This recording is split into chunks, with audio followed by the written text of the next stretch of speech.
Okay, Simpson's formula. So, ito daw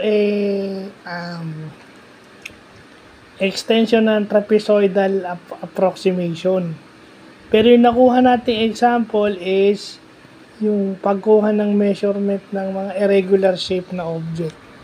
So, ito kung makikita nyo integral calculus pa rin ito. Dahil nakikita nyo, ayan. Nakikita nyo, although pangit ng sulat ko, may integration symbol. So, part pa rin ito ng numerical integration. Okay? Part pa rin ito ng numerical integration sa integral calculus. So, ito yung formula niya. Ito yung example natin, yung nakuha natin sa internet. Dalawa. Sinunod na natin, no? Yung, ayan, sa baba, yung sarili natin example, ayan.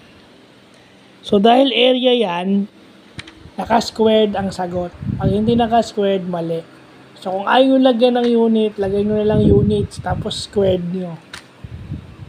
Ako, hindi na ako naglalagay ng units sample lang naman.